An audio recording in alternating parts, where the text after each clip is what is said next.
My wife announced, "I'm leaving you for a real man," holding her coworker's hand. I said, "Perfect timing."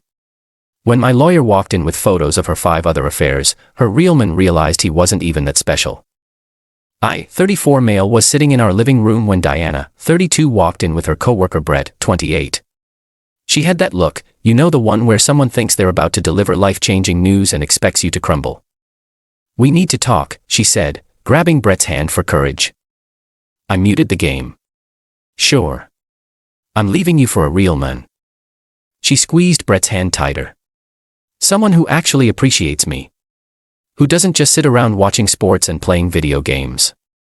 Brett puffed up his chest a bit. "Poor guy." I checked my phone. Actually, perfect timing. What? Diana's dramatic moment deflated slightly. My lawyer should be here in about. The doorbell rang. Now. Eleanor Hastings walked in carrying a banker's box. I texted her when I saw Diana's car pull up with a passenger. "Mrs. Morrison," Eleanor nodded professionally. "Mr. Brett Kelly," he supplied, suddenly looking less confident. Eleanor set the box on our coffee table. "Mr. Morrison, shall we proceed?" "Wait, what's going on?" Diana demanded. "Why is there a lawyer here? Remember 6 months ago, when you said you were working late more often?" I kept my voice level.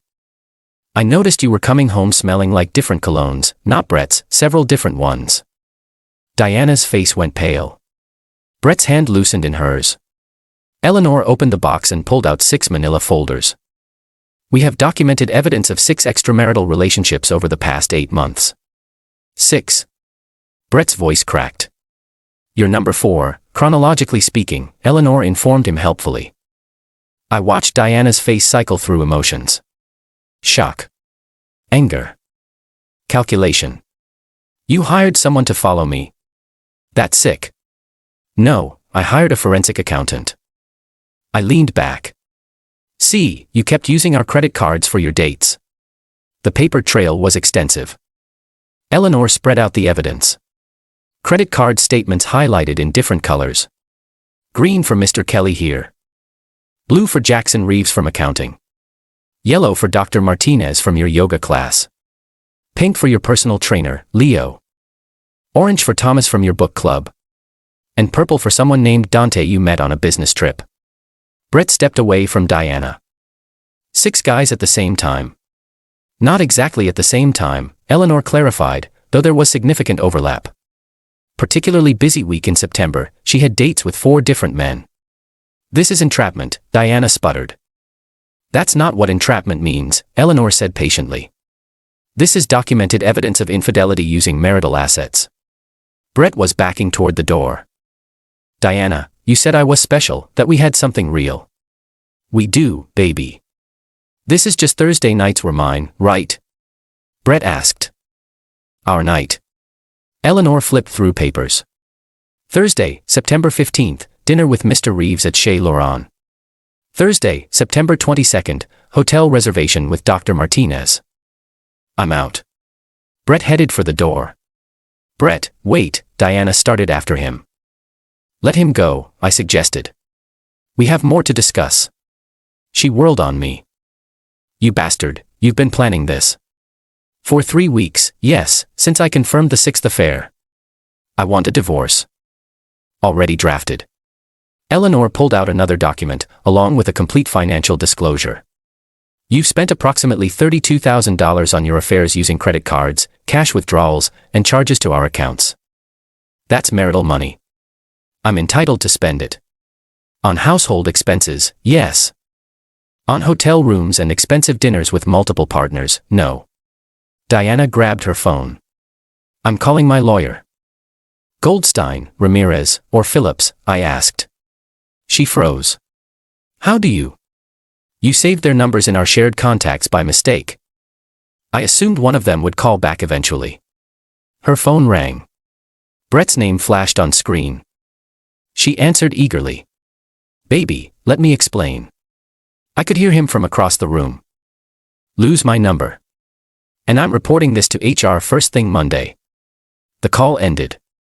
Diana stood there, phone in hand, reality settling in. $32,000, she said finally. That's not possible. Eleanor pulled out itemized statements. Shall we review? The weekend trip to wine country with Dr. Martinez, $3,200. The shopping spree with Leo, $2,100. The stop. Diana sank onto the couch. What do you want? A divorce, clean and simple. I'll take you for everything, half the house, alimony. Actually, Eleanor interrupted, given the documented infidelity and financial misconduct, you'll be lucky to walk away with your personal belongings and vehicle. This is America. I get half of marital assets. Yes. After deducting the $32,000 you misappropriated. Also, Mr. Morrison's inheritance from his father was never commingled with marital funds. So the house remains his separate property. I'd been very careful about that. Dad left me the house 2 years ago. Never put Diana's name on it. Never used marital funds for maintenance. You planned this, Diana said again, but weaker. No, Diana, you planned 6 affairs. I just documented them. Update 1. The entitlement has reached new heights, folks. Diana moved in with her sister Celia after that night. I thought we'd handle this like adults, quick divorce, move on. Nope. First came the text bombardment. Not to me. She knows I blocked her. To my mom, my brother, my best friend Jake, all variations of how I'm a monster who stalked her and violated her privacy. My mom called me confused. She says you hired people to follow her. No, Mom. I hired an accountant to review our credit card statements. Everything was right there in black and white. 6 men, 6 that I have proof of. Oh, honey, I never liked her. Thanks, Mom. Little late, but appreciated. Then Diana got creative. She showed up at my work Tuesday. Security called up from the lobby. Mr. Morrison, your wife is here. She says it's an emergency. I came down to find her in full performance mode. Tears, designer dress that I probably paid for, clutching tissues. Please, just 5 minutes. She begged loud enough for everyone to hear. I made mistakes, but I love you. Diana, you need to leave. I was confused, lonely. You were always working. I work standard hours. You were working late. Remember? The security guard was trying not to laugh. Steve's good people. We've chatted before. Those men meant nothing. All 6 of them. Guy waiting for the elevator definitely heard that. Diana's face went red. Can we please talk privately? Your lawyer can talk to mine privately. I don't have a lawyer. No one will take my case. That was interesting. Why not? Because you poisoned them against me, showed them your stupid evidence. I showed my lawyer evidence. That's how lawyers work. She grabbed my arm. Please, I'll do anything. Counseling therapy. Diana, you were dating 6 men, simultaneously. Using my money. Our money. Money you spent on other men. No. She switched tactics, went from sad to angry. Fine, I'll destroy you. I'll tell everyone what kind of man you really are. What kind is that? The kind who spies on his wife, who pays people to stalk her. I paid an accountant to review credit card statements. Statements you left in our shared filing cabinet. I'll go on social media. Tell everyone. Okay. She blinked. Okay. Tell whoever you want. Post whatever you want. The evidence speaks for itself. That's when she really lost it. Started yelling about how I never appreciated her. Never made her feel special. How those other men actually saw her worth. Steve stepped forward. Ma'am, I need you to leave. Don't touch me. I know my rights. Your right to leave voluntarily or in handcuffs, Steve said calmly. She stormed out, but not before throwing one last gem. You'll regret this. I'll take everything. She would not take everything. Update 2. Remember how Diana couldn't find a lawyer? Well, she found one. Kind of. Her sister Celia's boyfriend Trent just graduated law school. Hasn't passed the bar yet, but he's basically a lawyer, according to Diana. I found this out when Eleanor called me, laughing so hard she could barely speak. He sent a demand letter, she wheezed. On notebook paper. Written in pen. The demands were spectacular. The house, still not marital property. Monthly alimony of $8,000. I make $75 a year. Her car paid off. Already hers already paid off. $50,000 for emotional distress. All my retirement accounts. My collection of valuable vintage items. My Xbox. He cited Judge Judy, Eleanor continued, as legal precedent. Is that legal? It's adorable is what it is. I'm framing this. But here's where it gets really good. Diana decided to take matters into her own hands. Started a social media campaign. Narcissistic ex. Financial abuse. Surviving divorce. The posts were something else. Apparently I controlled all her spending while she spent $32,000 on affairs. Isolated her from friends. The 6 men suggest otherwise. Emotionally neglected her. Causing her to seek comfort. Stalked her movements. AKA looked at credit card bills. She tagged all our mutual friends. Big mistake. Jake's wife Lauren commented. Didn't you bring some guy named Leo to our book to you last month? While married. My coworker Brad. Wait, is this why you asked me to lie about you being at that work conference? Her yoga classmate. Girl, you told me you were divorced already when you started dating Roberto. Roberto, I texted Eleanor. Who's Roberto? Checking. Ah, the massage therapist. Paid cash, so we missed him. That makes 7. The comments kept rolling in. Diana kept deleting and reposting, but screenshots were already circulating. Then Brett joined the party. He posted his own story. PSA, if someone tells you they're leaving their spouse for you because you're special, maybe ask if you're the only special one. Finding out you're number 4 out of 6, update, now 7, is a real ego check. Also, HR says I need sensitivity training because of this mess. Thanks Diana. Diana tried damage control. Posted about how polyamory is valid. And she was exploring her needs. Her sister Celia commented. Polyamory requires consent from all parties. This is just cheating. Even Trent, her lawyer, backed away. Posted that he was focusing on studying for the bar and no longer offering legal advice. But the best part? Remember Dr. Martinez from her yoga class? His wife saw the posts, and she's an actual lawyer. A divorce lawyer. She reached out to Eleanor. Professional courtesy and all that. Turns out, Diana owes her husband $5,000 for a medical consultation that was definitely not medical. The house of cards was collapsing, and Diana's response was to double down. Update 3, Diana hired a real lawyer. Finally. Guy named Russell Winters, known for taking difficult cases. Emphasis on difficult. We had our first settlement meeting yesterday. Diana showed up in what I can only describe as round wife costume. Conservative suit, minimal makeup, hair in a bun. Winters opened strong. My client has been subjected to financial abuse and surveillance. We're seeking fair distribution of assets and compensation for emotional distress. Eleanor slid over a folder. Your client spent $32,000 on extramarital affairs. We have documentation for 7 confirmed relationships, alleged affairs, credit card receipts, hotel bookings, and signed affidavits from 3 of the men involved. Diana's mask slipped. Affidavits. Mr. Kelly was quite detailed, Eleanor said. He kept your texts, all of them. Winters flipped through Brett's statement, his face getting longer with each page. Additionally, Eleanor continued, Dr. Martinez's wife is pursuing legal action for the money your client borrowed under false pretenses. That's a separate matter, Winter said weakly. It establishes a pattern of deception and financial misconduct. Diana leaned over to whisper urgently to her. He shook his head. Moving on to assets, Eleanor said.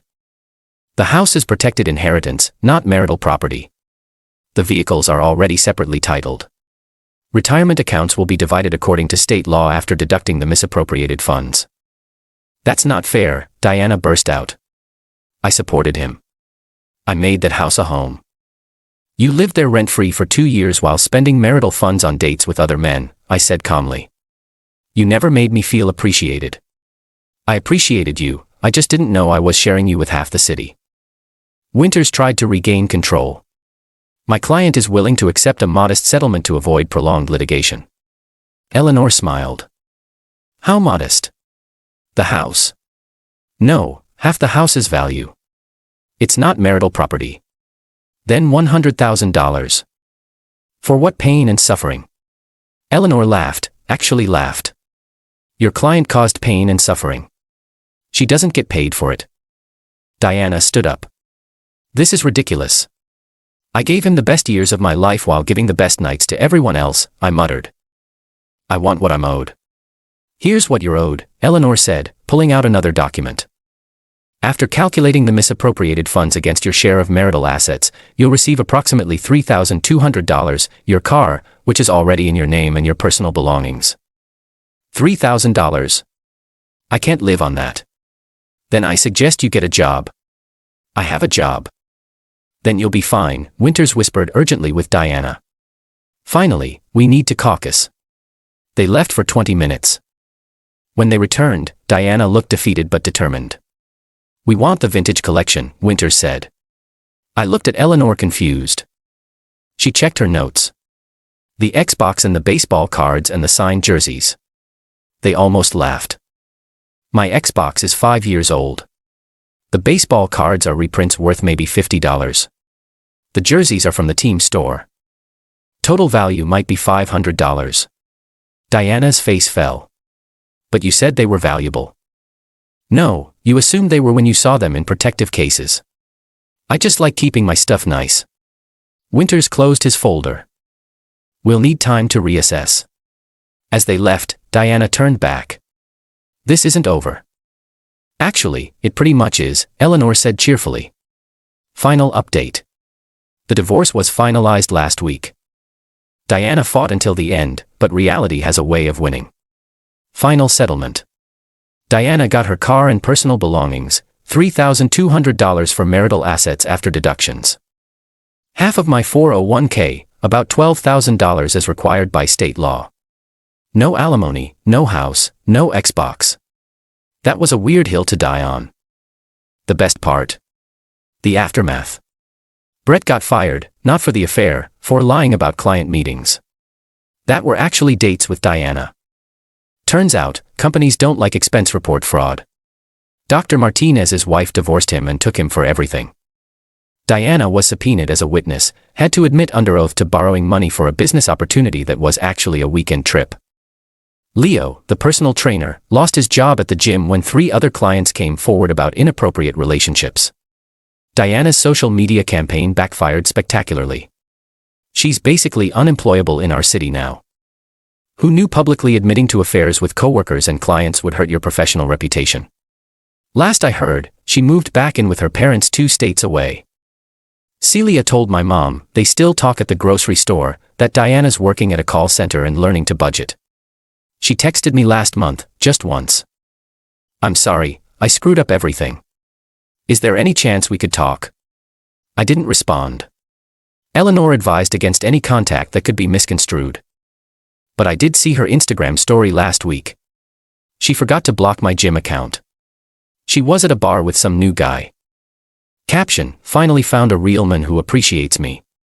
Someone commented, is this number 8 or did you restart the count?